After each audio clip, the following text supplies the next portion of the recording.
என்னங்கண்ணே திடீர்னு இந்த பக்கம்? மாணவர்கள் கண்டிப்பா இந்த வாட்டி நிறைய நீட் தேர்வுல தேர்ச்சி பெறறதுக்கு வாய்ப்பு இருக்கு. செக்கில ஆட்டின சுத்தமான உருட்டு.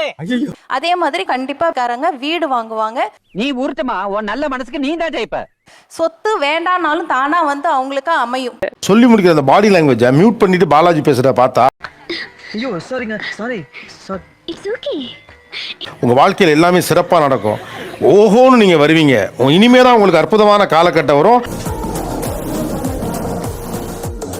எல்லாமே சிறப்பாக நடக்கும். அப்படிதான் இருக்கு. மியூட் பண்ணிட்டு ஓபன் பண்ணா ஒண்ணும் விளங்காது.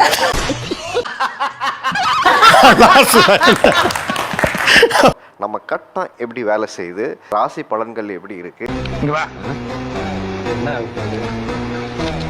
நம்ம வெற்றி எப்படி இருக்க போகிறது, நமக்கு புதிய வேலை வாய்ப்புகள் எப்படி கிடைக்க போகுது, திருமணம் யாருக்கெல்லாம் நடக்க போகுது, வீடு கட்டுற யோகம் இருக்குதா, இந்த மாதிரியான நிறைய கேள்விகள் நம்ம எல்லாருக்குள்ளேயுமே இருக்கு. மேஷராசி பொதுவாகவே ரொம்ப குயிக் டிசிஷன் மேக்கர்ஸ். ஒரு எமோஷன் வந்தால் உடனே அதுக்கு செயல் வடிவம் கொடுப்பாங்க. ஒரு தாட் தனக்கு மண்டையில் ஒதுக்கிதுன்னு வச்சுக்கோங்க, அதுக்கு இந்த வருஷம் செயல் வடிவம் கொடுக்கறதுக்கு ஒரு 24 hours பாஸ் டைம் கொடுக்கணும். எதிர்பார்ப்பு என்ன? மேஷராசி பரணி நட்சத்திரம். சம்பந்தமே இல்லாத வேலை. வேணுமா? இல்ல பரவாயில்ல, நோ தேங்க்ஸ். நான் படிச்சதுக்கு அதே மாதிரி நான் எல்லாமே சம்மந்தம் இல்லாம தான் நடந்துட்டு இருந்திருக்கு லைஃப்ல. இப்போ வரைக்கும் நோ தேங்க்ஸ். இல்லைங்க, கரெக்டா போகுமா? நிறைய ஹோப்போட போறேன். ஹோப்பா ரோப்பா அப்படின்ற மாதிரி இருக்கு இப்போதைக்கு. இப்போ விரய சனி அப்படின்னு சொல்லுவாங்க. ஆனா அது எல்லாமே வந்து அவங்களுக்கு சுப விரயங்களாக தான் இருக்கும். பாக்க வச்சு சாப்பிட்டா எனக்கு அவ்வளவு நல்லா இருக்காது. வீடு வாகனம் சார்ந்த விஷயங்கள்ல வந்து அவங்களுக்கு எல்லாமே வந்து ஹை லெவல்ல கிடைக்கிறதுக்கு உண்டான வாய்ப்புகள் வந்து நிறைய இருக்கு. குழந்தைகள்னாலையும் கணவன் மனைவிக்குள்ள சண்டை வர்றதுனாலையும் நிறைய ஸ்ட்ரெஸ் வரலாம். புதுக்கோட்டை பொன்னுசாமி சரவணன். பேச்சுவார்த்தையில நிறைய டைவர்ஸ் பண்ற அளவுக்கு அப்படிங்கிற வரைக்கும் நான் போறேன்ற அளவுக்கு சண்டைகள் வரும். இல்ல சார், நிறைய என்ஜாய் பண்ணணும், ஃபாரின் போகணும், இந்த மாதிரியான விஷயங்களுக்காக நிறைய சுப செலவுகள் வந்து பண்ணுவாங்க. தைரியமான முடிவுகள் எல்லாம் எடுக்கலாம். அப்புறம் வந்து முதலீடுகள் அதிகமா பண்றது மட்டும் கொஞ்சம் தவிர்த்துக்கலாம். இன்னொன்னு இருக்கு, சாப்பிடுங்க பாக. தகப்பனாருக்கு மருத்துவ செலவுகள் அதிகமாகும் sir. Urinary infection, fungus infection வரதுக்கு வாய்ப்பு இருக்கு. முதுகு வலி ஏற்படும். எலக்ட்ரிக்கல் பொருள் யூஸ் பண்ணும்போது இவங்க கேர்ஃபுல்லாக ஹேண்டில் பண்ணும். அயன் பாக்ஸ், வாட்டர் ஹீட்டர் இதெல்லாம் ஷாக் அடிக்கிறதுக்கு வாய்ப்பு இருக்கு. ஷாக் அடிக்கக்கூடிய ராசி இந்த வருஷம். குடிப்பழக்கம், புகைப்பழக்கம் இல்லாத மேஷராசிக்காரர்களுக்கு இந்த வருஷம் வரும் சார். பழக்கம் வந்துடும். எக்ஸஸா பணம் வரும், அதில் மாற்று கருத்து இல்லை. ஆனா அந்த பணத்தை வந்து வெளியில சொல்லக்கூடாது. இல்லைன்னா நண்பர்கள், உறவினர்கள் கடன் கேட்டு தொந்தரவு பண்ணுவாங்க.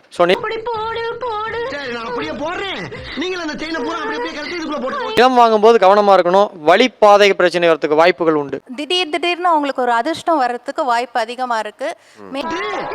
மேஷராசியில இருக்கு மாணவர்கள் கண்டிப்பா இந்த வாட்டி நிறைய நீட் தேர்வுல தேர்ச்சி பெறறதுக்கு வாய்ப்பு இருக்கு. செக்கில ஆட்டின சுத்தமான உருட்டு. அதே மாதிரி கண்டிப்பா மேஷராசிக்காரங்க வீடு வாங்குவாங்க. நீ உருட்டுமா, உன் நல்ல மனசுக்கு நீ தான் ஜெயிப்ப. சொத்து வேண்டானாலும் தானா வந்து அவங்களுக்கு அமையும். வெளியே போகும்போது நாய்ங்க பக்கத்துல போகும்போது கொஞ்சம் உஷாரா போகணும். ஏன்னா இவங்களை கண்டாதான் நாய் விடாது. ஆனா இது புதுசா இருக்குனே, புதுசா இருக்கு. இப்படியே நாய்கிட்ட உஷாரா போகும். புதுசா இருக்கீங்க. இது மட்டும் இல்லாம வெளிநாட்டுக்கு பயணம் மேற்கொள்றதுக்கும் வாய்ப்பு அதிகமா இருக்கு.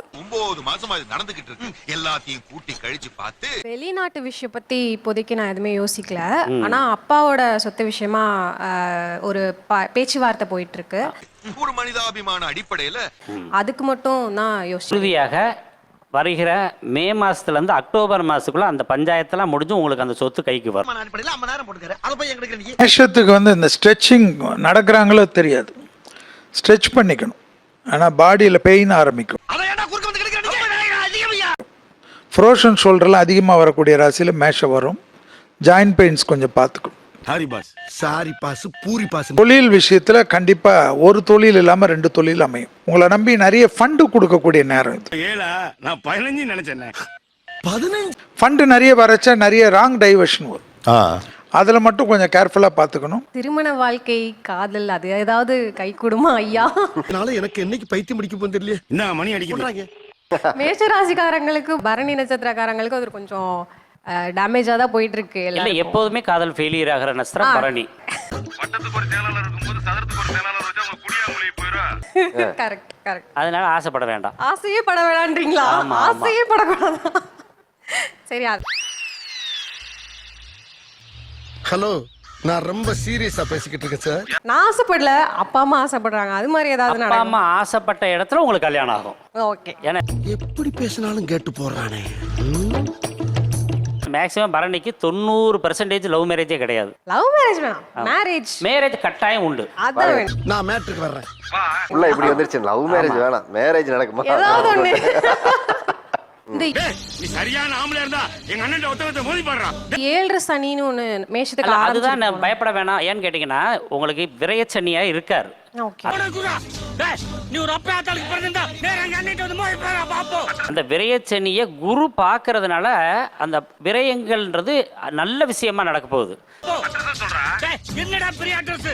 அதுக்கு பின்னாடி அக்டோபர்ல இருந்து அடுத்த மே வாசம் உங்களுக்கு பிரச்சனைகள், அந்த விலை தொந்தரவுகள், விரைய செலவுகள்லாம் இருக்கும்.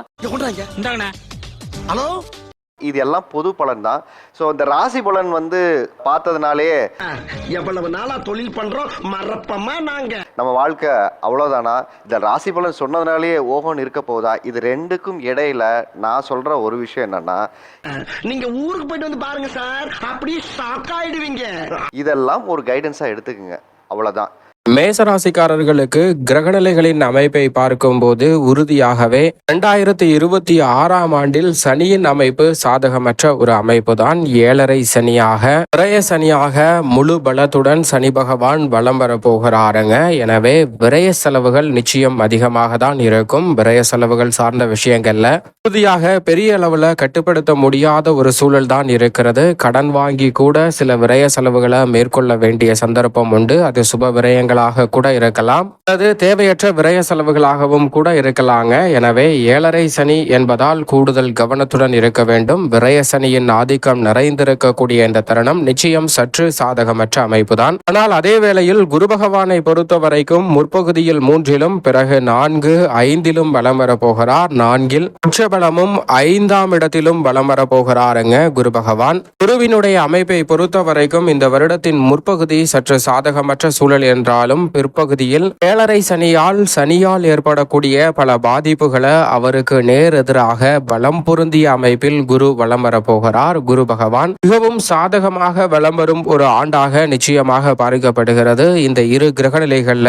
வீரியம் நிறைந்த கிரகமாக குரு பகவான் வலம் வரப்போகிறார். எனவேதான் மேசராசிக்காரர்களுக்கு விரய செலவுகள் ஏற்பட்டாலும் சுப விரயங்களாக மாறுவதோடு மட்டுமல்லாது குரு பார்க்கின் கோடி நன்மை என்று சொல்லக்கூடிய வகையில் இந்த வருடத்தின் இறுதியில் குருவின் சுப பார்வையும் ராசிக்கு கிடைக்க போவது கூடுதல் சிறப்பான ஒன்றாக பார்க்கப்படுகிறது. எனவே குருவின் அமைப்பு இந்த வருடத்தின் முற்பகுதியை விட பிற்பகுதியில் சற்று தாராளமாக நிறைந்த நன்மையை பெற்றுத்தரும் அமைப்பாக தான் பார்க்கப்படுகிறது. ராகு பெரும்பாலும் ஆபத்தில் தான் வலம் வருகிறார், இறுதியில் தான் கர்மத்தில் நுழைய போகிறார். அதே போன்று கேதுவும் சுகஸ்தானத்தில் இந்த வருடத்தின் இறுதியில் தான் நுழைகிறார். நிழல் கிரகமான ராகு மற்றும் கேதுவின் அமைப்பு அமோகமான நன்மைகளை அள்ளி கொடுக்கும் ஒரு ஆண்டாக உறுதியாகவே மேசராசிக்காரர்களுக்கு இந்த தருணத்தை மாற்றிக் கொடுக்கிறது. நிழல் கிரகமான ராகு கேதுவின் அமைப்பு அமோகமான மாற்றத்தை பெற்றுத் தருகிறது. தடை நிறைந்த காரியங்களை விலக்கி நன்மையும் முன்னேற்றமும் நிறைந்த ஒரு தருணமாக மாற்றிக்கொள்வதற்கான முதன்மையான சந்தர்ப்பத்தை நிழல் கிரகமான ராகு கேது உருவாக்கி கொடுக்கிறது. ராசியின் அதிபதியான சுக்கிரன், சூரியன், புதன் போன்ற கிரகநிலைகள் ராசியின் அதிபதியுடன் துவக்கத்தில் இணைந்து வலம் வந்தாலும் பிறகு பல இடங்களில் மாறினாலும் ராசியின் அதிபதி உச்சபலம் பெறக்கூடிய ஆண்டாக அமைவதால் நல்ல மாற்றம் விரைவாக கிடைக்கிறது. மற்ற கிரகநிலைகள் 12 இடங்களிலும் மாறி மாறி வலம் வருவதால் நன்மை தீமை கலந்த ஒரு அமைப்பு இருந்தாலும் இந்த தருணத்தில் சாதகமற்ற அமைப்பு என்று சொன்னால் நிச்சயமாக சனி ஒருவர் மட்டும்தான். மற்றபடி குரு, ராகு, கேது, செவ்வாய் என மற்ற கிரகநிலைகள் அனைத்தும் மிகவும் சாதகமான சூழலை தான் உருவாக்குகிறது மேசராசிக்காரர்களுக்கு. எனவே 7.5 சனி என்றாலும் விரயச்சனி காலகட்டத்தில் பெரிய அளவில் சங்கடங்களை சந்திக்க வேண்டிய சூழல் நிச்சயமாக இல்லை.